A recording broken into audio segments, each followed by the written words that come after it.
Hi, everyone. This week's First Chapter Friday is Before the Ever After by Jacqueline Woodson. So, this is a novel in verse, which means that it is written as a series of short poems rather than in traditional chapter format. So, we are actually going to read a couple of these so that you can get kind of a feel for the story. And then I will start with the overall description so that you will understand the general context of the story. So, here is the basic plot.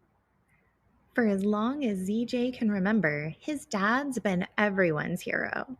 A popular pro football star, he is as beloved to the neighborhood kids as he is to millions of sports fans. But lately, his dad's forgetting stuff and has turned moody. The doctors think it might be because he's had so many concussions, but they're not sure how to help. And that stings. And so does the day that his dad embarrasses him in front of all of his friends. ZJ is scared and has lots of questions. Will his friends stop coming over? Will his father get better? And are their glory days really gone forever? For now, though, ZJ is just doing his best to get by, taking comfort in his music and the friends who do have his back. Somehow, whatever's coming next doesn't seem half as scary with them cheering him on. So it is very much a family story. So we will start with part 1, 1999. Memory like a movie. The memory goes like this. Ollie's got the ball and he's running across my yard when Dad comes out of nowhere, soft tackles him to the ground. Then everyone is cheering and laughing because we didn't even know my dad was home. I thought you had a game, I say, grabbing him. It's a half hug, half tackle, but the other guys, Derry and Daniel, hop on too, and Ollie's escaped, so he jumps on top of all of us, jumping on my dad. Yeah, Mr. J, Derry says, I thought we'd be watching you on TV tonight. Coach giving me a break, my daddy says. He climbs out from under, shaking us off like we're feathers and not boys.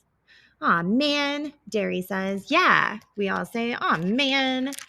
Sometimes a player needs to rest, Daddy says. He looks at each of us for a long time, a strange look, like he's just now seeing us. Then he tosses the ball so far we can't even see it anymore. And my boys say, man, you threw it too far. While I go back behind the garage where we have a whole bunch of footballs waiting and ready for when my daddy sends one into the abyss. Everybody's looking for a hero. Once, when I was a little kid, this newscaster guy asked me if my dad was my biggest hero. No, I said, my dad's just my dad. There was a crowd of newscasters circling around me, and all of them with their microphones aimed at my face. Maybe I was nervous? I don't remember now. Maybe it was after his first Super Bowl win. His ring new and shining on his finger, and me just a little kid. So the ring was this whole glittering world, gold and black and diamonds against my daddy's brown hand. And I remember hearing the reporter say, listen to those fans. Looks like everybody's found their next great hero.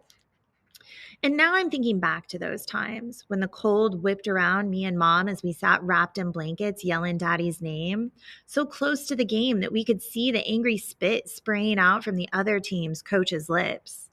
So close we could see the sweat on my daddy's neck and all the people around us cheering and all the people going around calling out his number and calling out his name. Zachariah 44, Zachariah 44.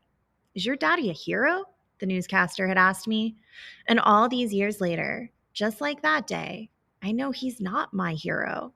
He's my dad, which means he's my every single thing. Day after the game. Day after the game, and Daddy gets out of bed slow. His whole body, he says, is 223 pounds of pain. From toes to knees, from knees to ribs, every single hit he took yesterday, remembered this morning.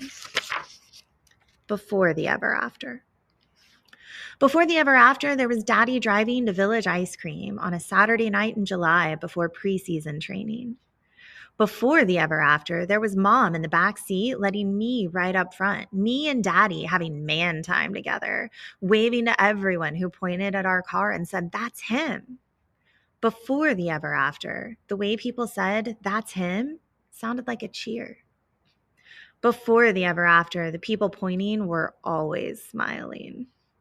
Before the ever after, Daddy's hands didn't always tremble, and his voice didn't shake, and his head didn't hurt all the time. Before the ever after, there were picnics on Sunday afternoons in Central Park, driving through the tunnel to get to the city, and me and Daddy making up songs. Before the ever after, there were sandwiches on the grass near strawberry fields, chicken salad and barbecue beef, and ham with apples and brie. And there were dark chocolates with almonds and milk chocolates with coconut and fruit, and us just laughing and laughing. Before the ever after, there was the three of us, and we lived happily before the ever after. So that is the first little bit of Before the Ever After by Jacqueline Woodson. So it's a very good family story. It's a nice, quick read. It's especially great if you like your stories to be broken down into very small bursts of action, because what we just read were essentially 4 separate chapters. So if you like novels in verse and just want a recommendation, come to the library and I will be glad to give you some other options. Otherwise, this is a really great football/family story. So you should come by and check it out.